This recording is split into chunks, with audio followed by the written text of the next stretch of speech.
And it's Monday night, 8 p.m. Eastern Standard Time. Facebook, YouTube Live, DV from Fort Lauderdale, DV, KV from out east in the Ville. What's up, Varner? What's up, my brother? You got it. You got it. You got it. Hey, we got a show for you tonight. If you notice our little teaser today, we said we told you we're going to talk about Trump's assassination attempt, and we said wink, wink, because there's going to be a wink, wink factor to this thing tonight. But before we do this, we've been away for a couple of weeks, and we want to come out tonight and honor a true American hero, and we want to dedicate tonight's show to Texas U.S. Congresswoman Sheila Jackson Lee. Sheila Lee was a true fighter for the people. She fought for the people way beyond the 7th Ward in Houston, way beyond the state of Texas, way beyond the southwestern region of the United States. Anywhere in the United States that she saw injustice, she used her office to fight it and to stand against it. She alone is the single architect of what we celebrate on the 16th of June, June 16th. She kept pushing and pushing and pushing and pushing until she introduced that bill 10 years, until finally it passed as a national holiday and was passed by our great President Joseph R. Biden. She said when talking about the George Floyd police reform bill that she's been one of the advocates along with Attorney Ben Crump.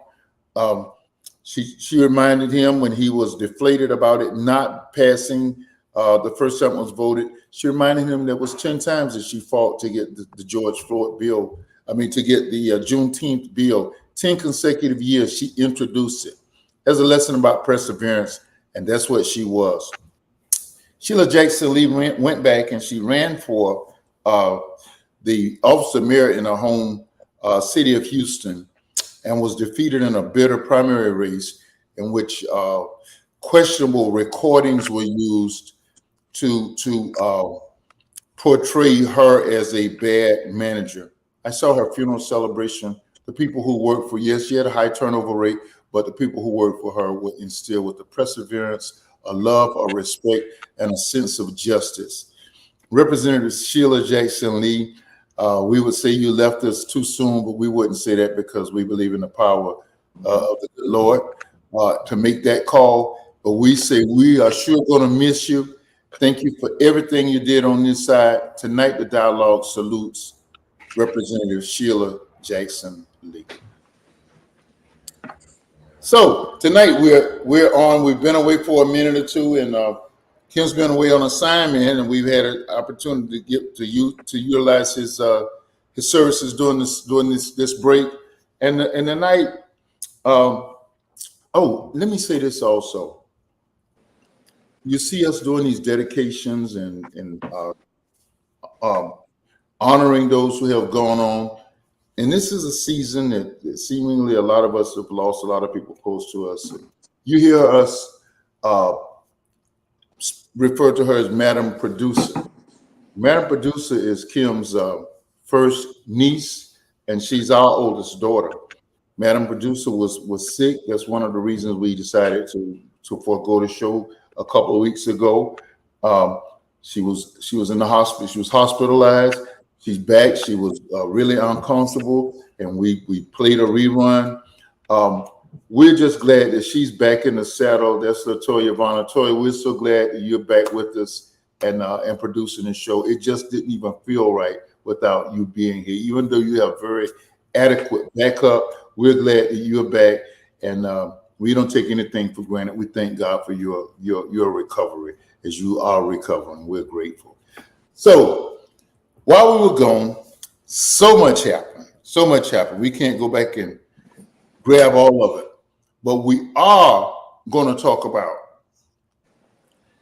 the shooting that occurred about 3 weeks ago now in Butler, Pennsylvania, where soon to be nominated Republican candidate Trump was allegedly shot in the right ear by an AR-15 that did not even remove the skin from that.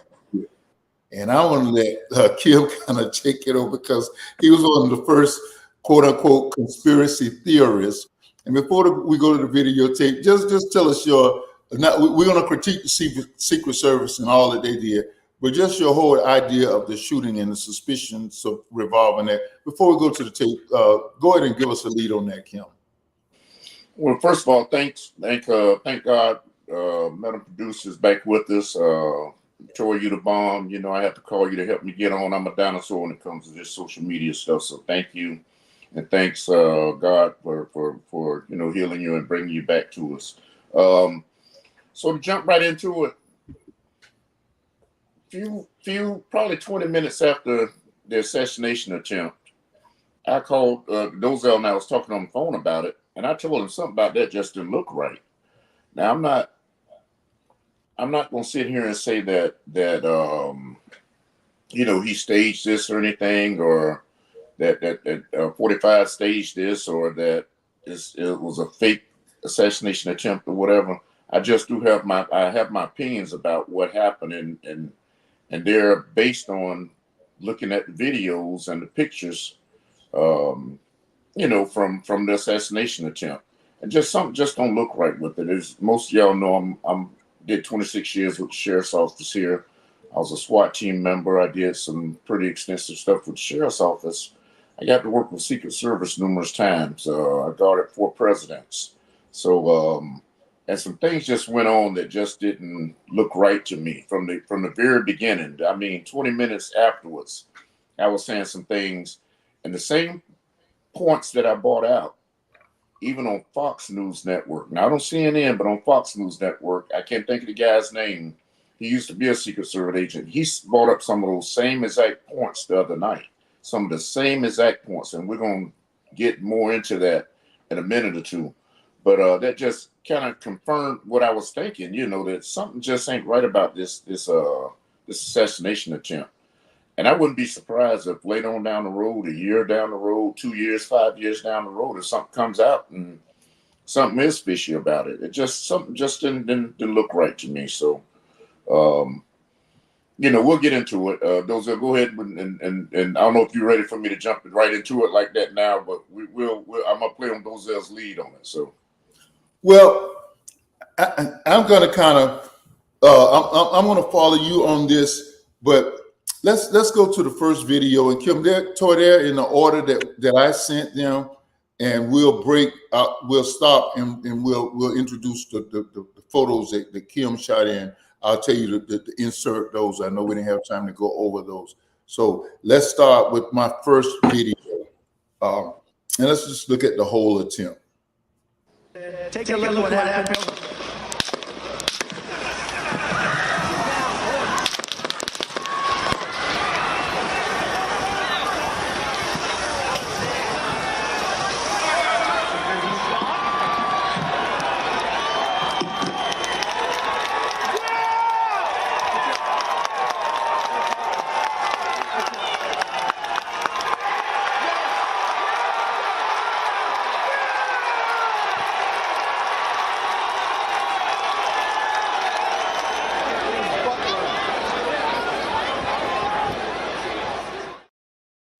Okay, and I probably would be one of these conspiracy theorists also if a man had not lost his life, and we're gonna insert a little we're gonna interject our personalities in this because that's what these shows are about.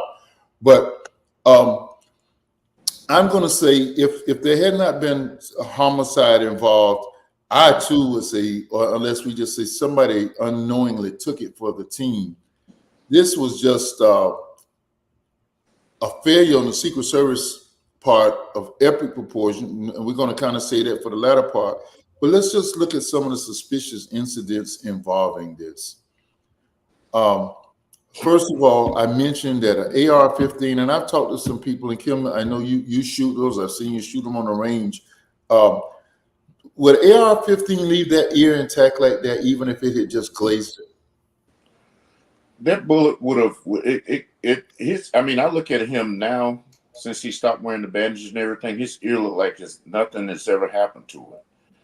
I don't want to be judgmental about this.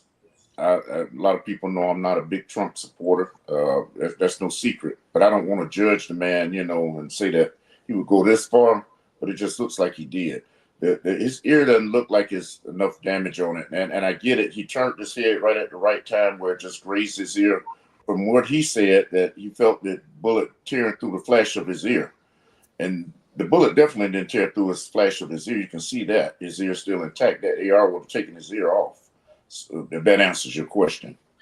Yeah. So if we were conspiracy theorists, well, we say that there was something fishy about this in Denmark.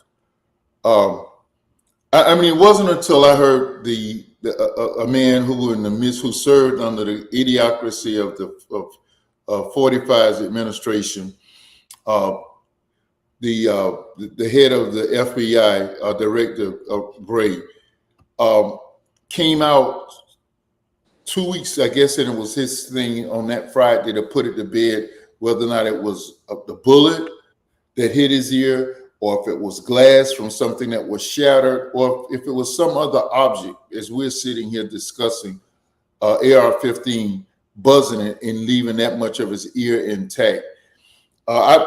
He's a man of integrity, and I just don't think that he would come out. What would you say? But what would you say could have done and involved in a shooting of a high-powered rifle of velocity of that distance? Could have done that, and not, you know, what would you think could have caused him to be shot in the ear and just left a burn or a scrape or whatever it did to it? Well, I mean, any round, if it scrapes your body, your ear, any part of your body, I mean, it could just leave like a small flesh wound. It depends on how it hits you, the angle it hits you, and the you know, all that plays a part. So that's why I say I can't say you can sit here. I'm not going to sit here and say he didn't get hit with a round. There's actually a picture, and I think we have a picture of it, of the round few inches behind his head, 10 inches or so behind his head, flying through the air. The one that it's either the one that missed him or it's one that grazed him and kept going. So I'm not going to sit here and act like I'm some expert and say that he didn't get shot. I don't know all that. You know, they were talking about glass possibly hitting his ear or whatever. I don't know where any glass would have come from out there. You know, that would have hit his ear. The round could have hit that would have hit his ear.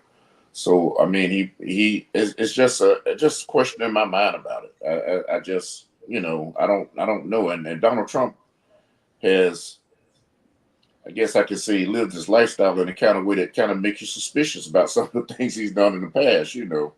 So that's why a lot of people feel this. I'm not the only one that feel this way. It's been on the news and everything. Everybody's seen it on the news and they talk about it. All the photographers having to be in the right place to take just perfect photos, you know, and that's going to come up later. Yeah. So it's just everything, just the stars and the moon was just lined up so perfect for this to be the type assassination attempt that would put him out towards the people to make him more popular. And that's right down Donald Trump's lane, you know, to do something like that. So yeah, only because somebody did lose their life and two other people were seriously injured in the incident. Am I kind of exercising some measure of restraint? I guess my question would be, if he were to stage something like that, what could he have done to have received? I mean, how could have that have been staged with anything short of AR-15 bullets shooting him on the side of the ear like that? Well, I hate to think of it this way, but in warfare, they have what they call collateral damage, where they know that somebody else is going to have to fall, you know, or take a bullet or take a round or whatever.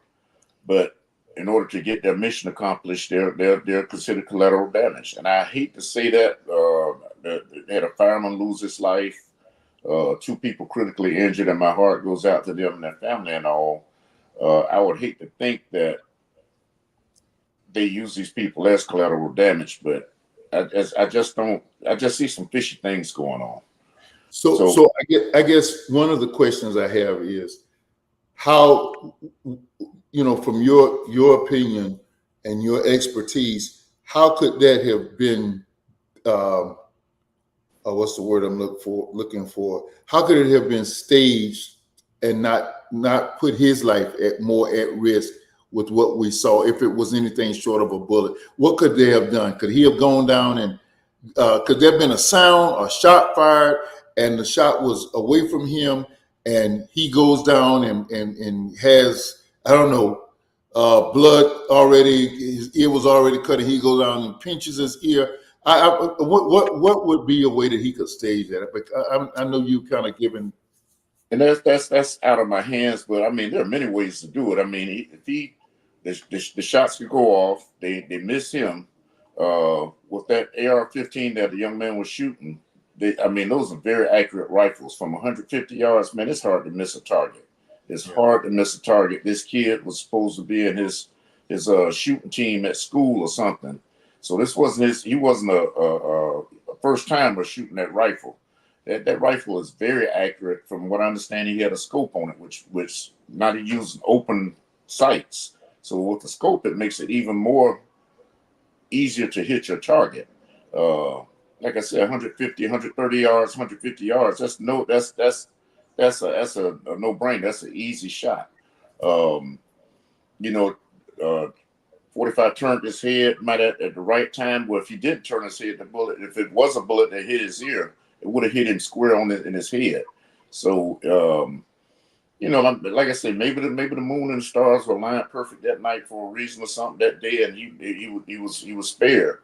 But it's just a whole lot that goes on. That's starting with they saw this kid getting on top of that roof, and let me back up a little bit further. You and I was talking about this, and I'm gonna go ahead and get into it if that's cool with you.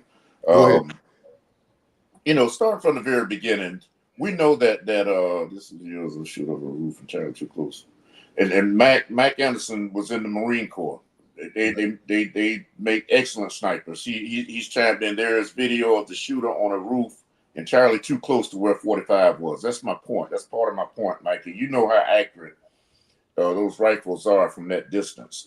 But so to start off with, first of all, they had people.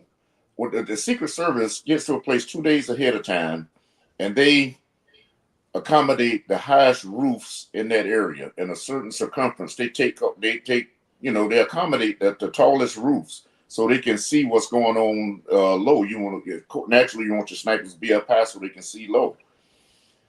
If they would have done that sniper had no business ever getting up on that roof. Especially within 130 yards. That's and they said the Secret Service was saying that was out of their distance, out of their range for what they had set up for the president. But they still would have been able to see that guy 130 yards out, and he's walking with a rifle in that distance. Secret Service first came out and said because he was out of their and I'm range. I don't want to say range. It's a different word I'm looking for. Their target area like this. Their perimeter. Their perimeter, thanks. That's what I'm looking for. Because he was outside of their perimeter that they had closed off for President Trump to make his speech. He was outside of their perimeter, and that being an open carry state, there was nothing that they could do about that. That's bull. You got a former president and a candidate for president getting ready to speak. So because this guy's outside the perimeter, there's nothing they can do about that. I'm not buying that, and I don't think nobody's buying it. They roasted him on Congress about that. So they would have stopped him. First of all those people notifying law enforcement saying this guy has a rifle. Then they allow him to jump up on the roof and set up a rifle with a tripod and take aim. And they let him do all that. Nobody saw him, or some people saying that they saw him, they didn't take action, or whatever the case may be. I've heard different stories. There's no way that guy would have been able to get up on that roof within 130 yards. If they had the highest roofs, taken over, and then when they would have seen him, they would have definitely stopped him before he had a shot fired. And if they didn't, if they missed him, then a lot of people saying that Secret Service slipped, and they did. If that's the case, if they slipped that bad, then they all need to be fired. But something just fishy about that to start with. After the shots were fired, and President Trump immediately went down. When he went down, the Secret Service people on the stage did dive on top of him, but they didn't cover him up properly. And the photographers that was below the stage on the ground level and right in front of the stage, they ran directly up to him and started taking photographing pictures. And they were able to get a picture of him with supposedly the Secret Service people piled on top of him where his body isn't exposed. They just happened to get a perfect shot of his ear and him with blood running down his face. That's just suspicious to me. And Madam Producer, if you have those pictures, you can put that one up where he's down. There's one where he's down and he's holding his face. I mean, the Secret Service people on top of him. This was right after he had been shot, and he's laying there on the ground and he's got blood trickling from his ear. You can see him looking through there. I mean, he would have been totally covered up. Not this one. I'm going to show that's another picture. Well, actually, while you have it on that picture there, this is exactly what I'm talking about. Those photographers, there was 3 of them that were down below the stage when the assassination attempt took place. They were able to run right up to him, point cameras at him. There's no way Secret Service would allow that to happen, because you don't know if that first shot was a decoy or whatever, and these guys will come to finish the job or whatever. There's no way Secret Service would allow them to run up there with those cameras, point them at the president, and take pictures like that close. Somebody would have drawn down on them and make them drop them cameras back up or something. There's no way they would have been able to run up on them like that. And that's one of this picture that you're showing right now. That's what it's showing, how close they were to him. And the picture that I'm referring to is the one that he's actually laying there on the ground, and he has they're shooting the picture.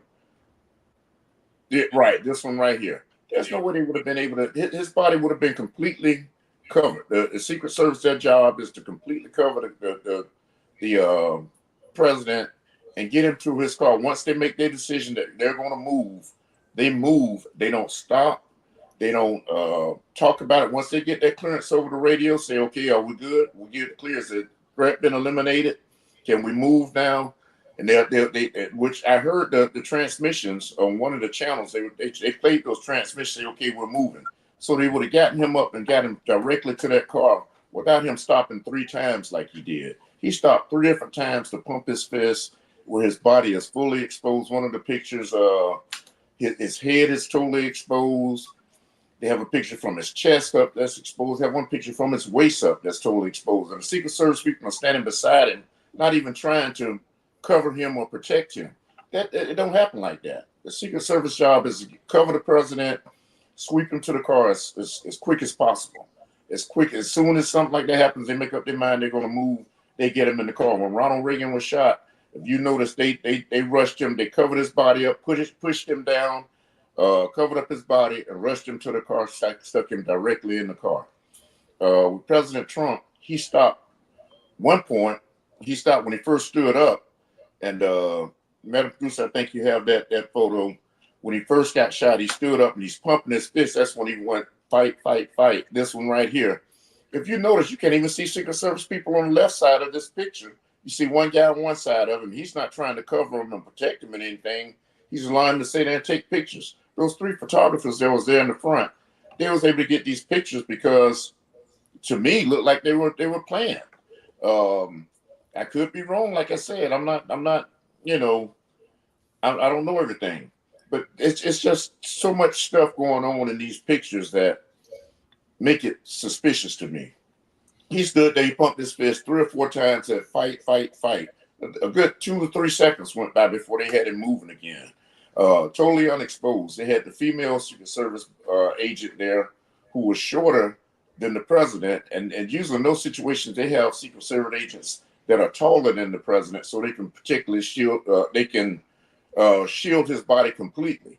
They just happen to have the shortest Secret Service agent. Notice she wasn't in the back; she was right in the front, so they can get a perfect shot at his face with the picture. I mean, it's just so much going on in this that just make it crazy to me. In this picture right here, if you leave it here for 1 second, this shows the 3 pictures that the photographers are bragging about in that video that we have for you. The one is with him sitting when he's on the ground, and they were able to take that picture with him, blood going down his face. The second one was the bullet coming past, zooming past his head there. And then this third one down here. I mean, how much of an iconic, perfect pose is this right here? And keep in mind, this is after the president has assassination attempt has been on the president seconds afterwards. And they let him stand there with his fist, his whole body is exposed. The agents aren't even trying to cover him or protect him or anything. And it just happened to be the perfect picture of Old Glory waving in the background. He's standing there with his fist with blood coming down his ear.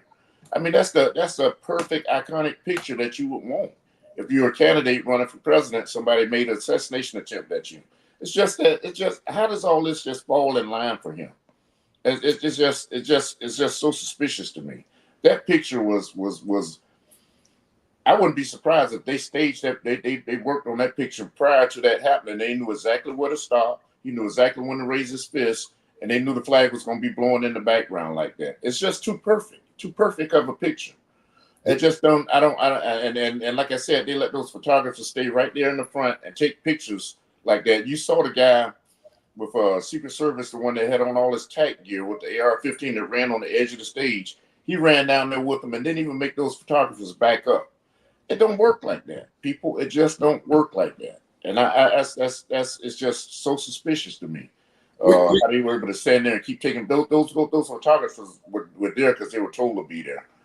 We're going to come back with on the other half of the break, and this is a grave situation again. One person lost their life, 2 people were seriously ill, but the videotape that we're going to show, I don't know, we have the ability to slow it down. What Tim is describing, we're going to look at, and it's almost comedic.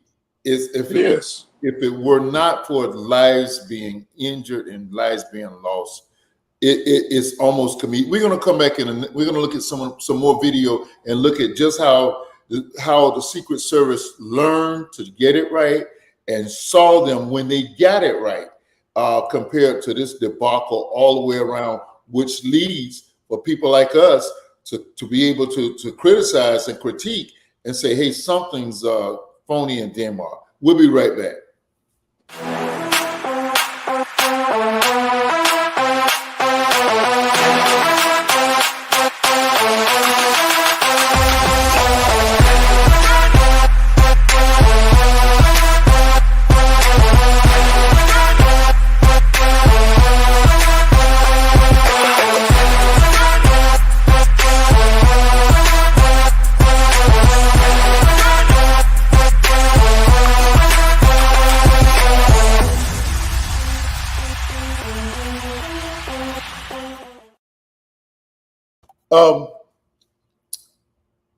Go Giga Creations, what can I say? They are simply the best. That's right, Tina Turner. They're simply the best. They got you. They got Kim and out east. They got me down here in the bottom. We got all kind of video evidence. We're going to make this case tonight. We're going to make people think about this more than what the networks have been able to do, because they are the quote unquote bringing the unfake news. We're bringing the real news. Go Giga Creations, we love you. We appreciate it. They got your web designing, web building, all of your needs. Just go to them right now. Go GigaCreations.com. They got you. We are the best endorsers for them because they make us look the best. This is a nice short shout out at the break point, because we're getting right back to the video evidence, as Warner Wolf would say. We want to shout out NBC and the Paris Olympic Committee. Very rarely have I just looked for the Olympics on TV. Usually I happen to come across it, or I look for, of course, basketball or certain events. Kind of like South Florida, we're all excited now. We're all hockey fans because the Panthers won. I've seen so many Panther shirts on people who look like me, who probably never would have thought to even buy one like that. And it's just kind of a thing that gets you an interest every 4 years. But NBC and the Paris Olympic Committee went to great lengths to make this a remarkable production. The introductory ceremony on 2 Friday nights was just breathtaking. It was a concept where they walked the torch, and the creativity, mixing cartoons and science fiction and everything with the production where they marched to the torch and handed it off. The mystery involved with it was just absolutely superb. And we have just been looking at the water cameras, the in-water cameras, the cameras from Hyde. It has just been an absolutely marvelous production. USA is not doing too bad over there. Of course, that other country is banned because of cheating, not because of the war crimes that they're currently committing in Ukraine, but they were banned because of previous cheating. But the United States is well represented. Our basketball team's doing well. We're doing well. Just shout out to the city of Paris, to France, and to NBC for making this Olympics. I know we got 2 more weeks to go, or another week or so, but making this an absolutely fabulous must-see TV production. All right, we're back to this because we want to wrap this up. So, Madam Producer, I didn't get a chance to. So, what I'm going to ask you to do is line up the Kennedy video, line up the Reagan video, and then we're going to bring back my video my first one that you did. We're going to come back and look at that. And if you have the ability to do it in slow motion, we'll do it that way. So let's see the Kennedy video to see what was learned from what happened in Dallas in 1963. Through Dallas, a 1961 4-door Lincoln Continental. Big, beautiful Lincoln. Nearly. Okay, we stopped the video at that point because it was a matter of seconds before the first shots were fired. The first shots were allegedly fired from the Texas Book Depository, and the angle was from the 6th floor, and it was an angle, but the distance was almost identical to the distance of the shooter. And it's remarkable that he had studied all of these videos and the distances and all of that. But that was a moving target. Trump was pretty much what you would call stationary. He only was moving his head. You've seen him do this stupid dance move that he does. Other than that, he's a stiff orator. He's a stiff individual. So it made it easy for him. And not only did that shooter in Pennsylvania have a scope, but he also had the stand that you put the rifle on. So there was a lot of things going on in that. There were a lot of things going on that we were that happened on that day. So with that being said, let's go back and look at the Reagan tape and see how it's done correctly. Kim made reference to that. Let's see how the Secret Service works at its best. Ronald Reagan was 2 months into his presidency when John Hinckley Jr. drew a $29 handgun outside the Washington Hilton Hotel on March 30th, 1981. He wounded the president, Brady, a Secret Service agent, and a Washington police officer. Reagan and his guards fully recovered, but the .22 caliber bullet exploded into Brady's forehead and left him partially paralyzed. He spent the rest. Okay, Madam Producer, the only thing with that. Can I say something real quick about that? Go ahead. I'm gonna point this out real quick now. But if you notice, when the shots were fired, the camera was on Reagan, and then they flashed over to the other guy. When the camera went back, you ain't even see no signs of Reagan. He was gone. I mean, that's just how quick it is. They get you out of there. They don't let you sit there and second guess this and pump your fist and all that kind of stuff. He was gone. And that's what that video shows it so perfectly. I'm sorry, go ahead. No. The only thing, and I regret that tape did not show them getting Reagan as you had described. I had one that showed him actually getting him in the vehicle. And I mean, they literally broke his back getting him in the vehicle so quickly and pushing him in there. And once they got him in there, before they took off, they rubbed they did a quick examination of his body, scanning, rubbing him from top to bottom, and that's when they discovered the blood and knew that he was bleeding in the lungs, and they got away from the scene. But you saw absolute perfectionism. Yes. The service at its best. You saw that brother who was the lead agent at that scene. He got the shooter and made sure that I'm old enough to remember the Oswald shooting. A lot of people think that Jack Ruby shot Oswald to cover up a further conspiracy. And Kim, Mom and I actually, I think it was you were born, or maybe you were a year old. We were actually sitting there looking at TV when they were transferring Oswald they were going to take him from one jail to the other, and Jack Ruby on national TV shot him. Mm-hmm. That lead agent made sure nothing like that would happen, because they made a barricade around the shooter, and anything that looked suspicious, they were taking them down.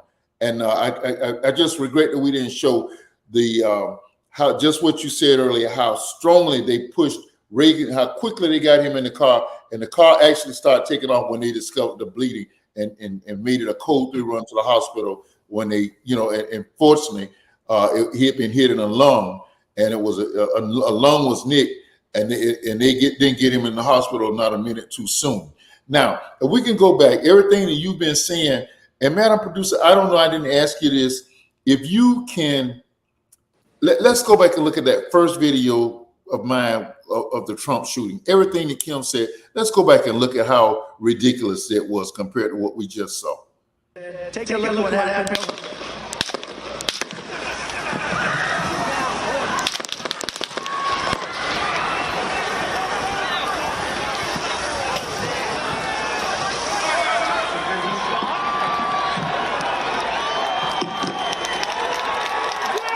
What is this? What is it? Is this a stage moment? Is this a moment that is this a moment to be seen?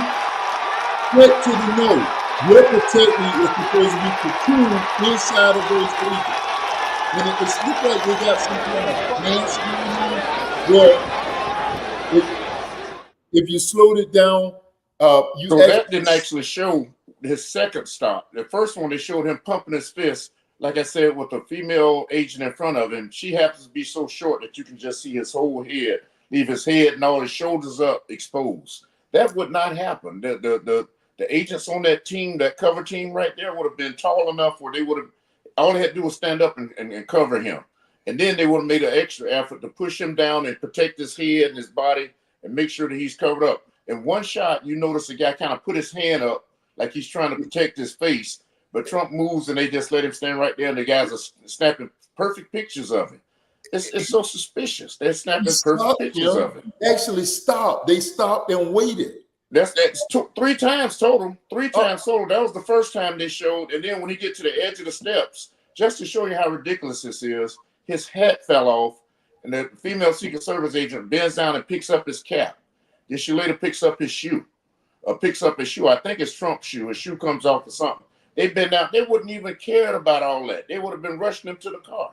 It's just too much going on, and for the average citizen probably don't know how that works. But the Secret Service don't work like that.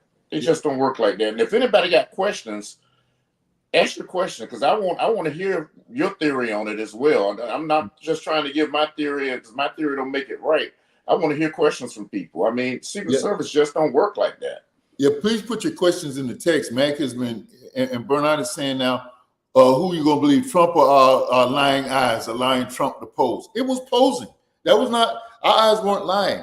He actually posed. And the service, so one of the things that Congress, when they, thankfully, it was sad seeing the lady directress of the agency. She had no answers. She had no facts. She didn't even take the time before her appearance to get a timeline or anything. At least the guy who's filling in now has gone to the scene. He has already mentioned what went wrong. The only thing he did let Congress know that when they asked were those agents fired yet, he said there's government protection, just like civil service protection for civil employees. They got to go through a process to fire them, because everything you're saying is absolutely wrong. I mean, it's crazy that normally when they brought him up, since he was taller than they would have had him bent over while they're walking him out. There was Exactly. His behind would have been bent over. Would have been an agent to keep him bent over while they walked him through. It almost looked so crazy. It looked like they stopped and pointed like a dance and said, "Okay, let's go," and they all took off. It was comical. The only thing I saw about that whole process was they covered him originally. They got him up, which was the next thing, even though they didn't get him up covered. And then finally, when his daddy would say monkey shining, he wanted to stand up when he got in the car and want to pump his fist again. And one agent did finally shove his behind into the SUV. I got to interrupt you real quick. You said they covered him when he initially went down. They didn't cover him when he initially went down, because that photographer who was able to get that picture of him when he was down and the blood was coming from his ear, if that would have been a second shooter, they would have had the ideal shot right at his head. So they did protect him when he first went down. They never protected him. So, I mean, they jumped on top of him, but they had that photographer had the ideal shot. Like I said, if that would have been a decoy, the first shots fired when he went down, those cameramen that ran up to him, they had the ideal shot at his head. I mean, right at his head. And that's the first thing that Secret Service protects is your head and your torso area, because your vital organs are here. They protect your head naturally, and then they protect your vital organs. They didn't do it, man. They just didn't do it. And it's not the way Secret Service works.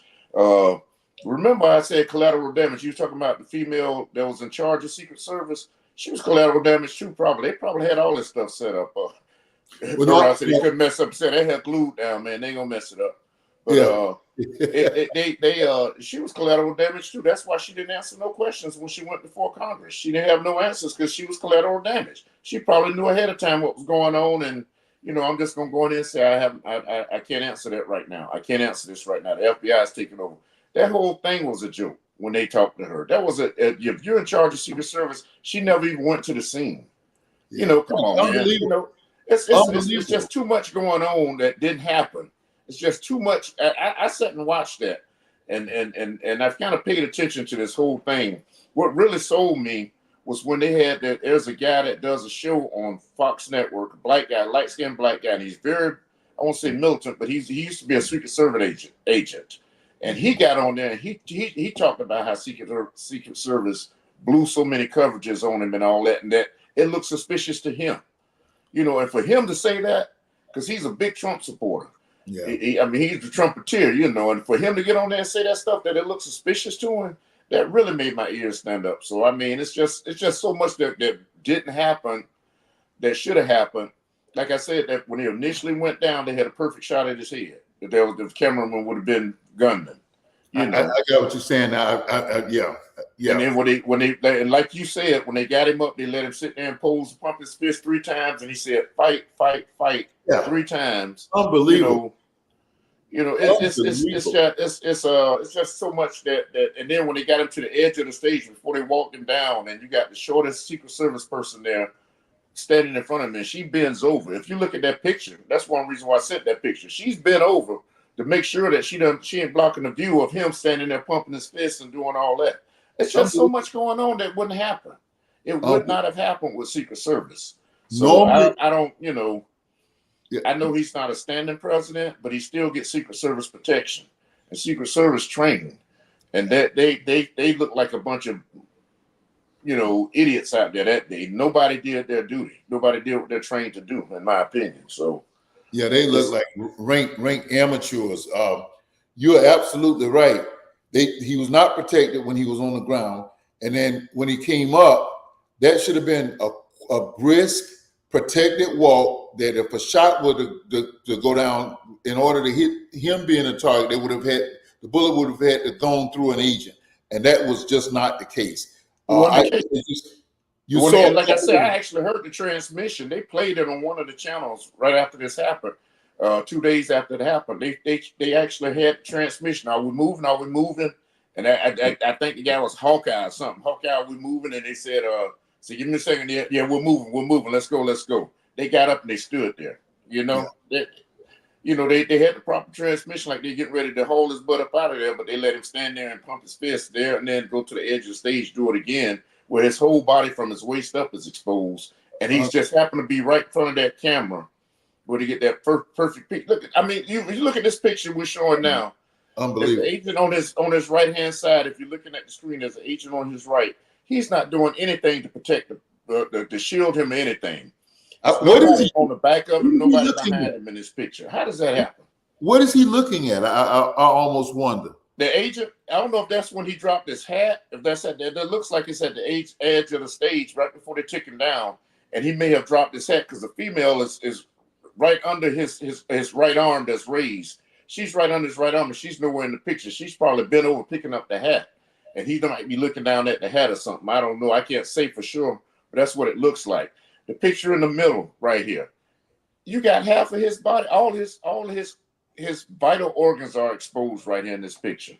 If you go to a shooting range, if you look at the silhouettes that you shoot at, you notice they go from the waist up.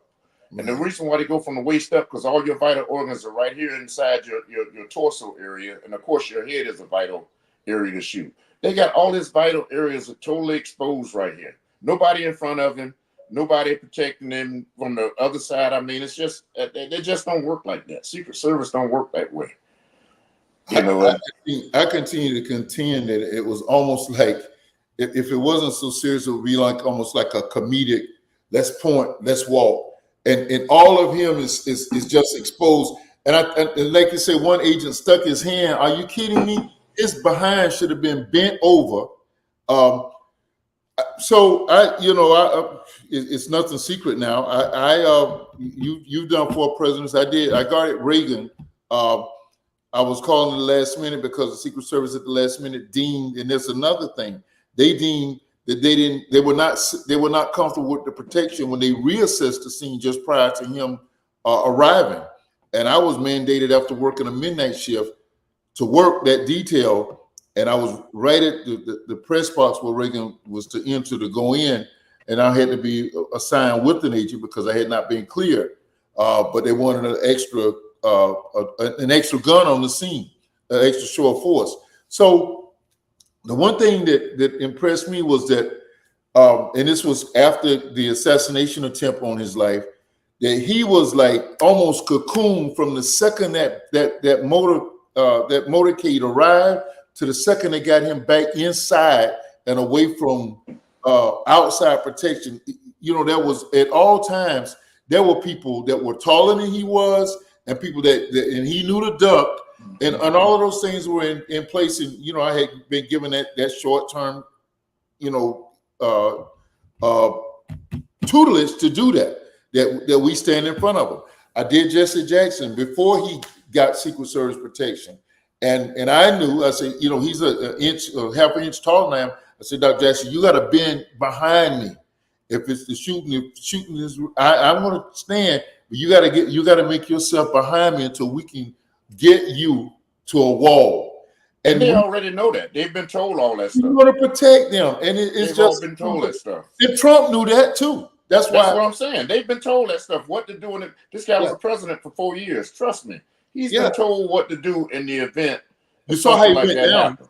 He already knew that he got to get down and all that. You know, they already know what to do.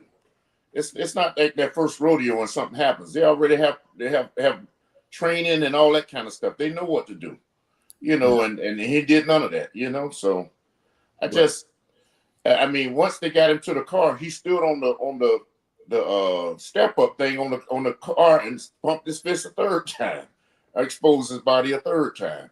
Yeah, I mean, it's just so much that wouldn't happened in here. You look at one of the agents, one of the female agents trying to holster her weapon when they were shooting him in the car.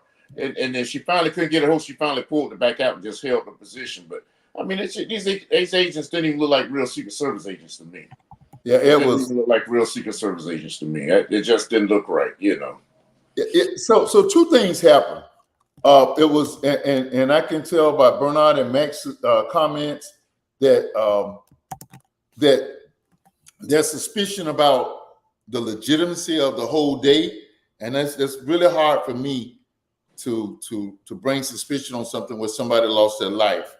I just would hate to think would do that. I know this man is desperate. I know what happened on January the 6th. He'd do anything to get back in the White House. He'd run to the White House to run away from the jailhouse. I get all of that. I understand collateral damage and all that. I'm just trying to give the benefit of the doubt that we're just taking a stretch. But the other thing, the debacles of the Secret Service agent, what you just said about that agent trying to get her gun and reholster, it was just horrendous. I'm sure all of those agents are going to lose their jobs once everything has been done.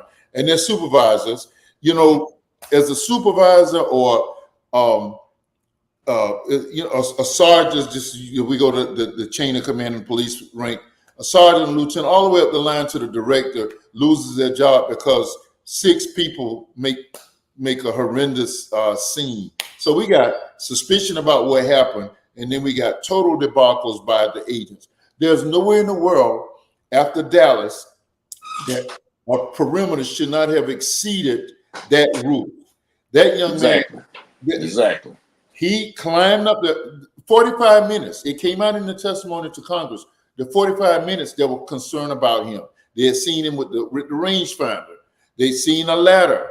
They had seen, and then when they saw him walking, there was so much suspicion, but they never coordinated the radio communications with the local police department who was assigned as an extra show of force. And that is unacceptable. Unacceptable. There's no way that roof that close should have been outside of a perimeter. So, and I don't know if you saw the video. They had a video that I just saw not too long ago that I hadn't seen before of the shooter actually running on the roof up there, running. For his probably from his waist up, you can see him running. I guess to get position to make those shots. Yeah. And another thing I want to point out for a trained shooter, and this guy, like I said, he was on the shooting team at school. After that first shot, you heard 3 shots, pop, pop, pop. Yeah.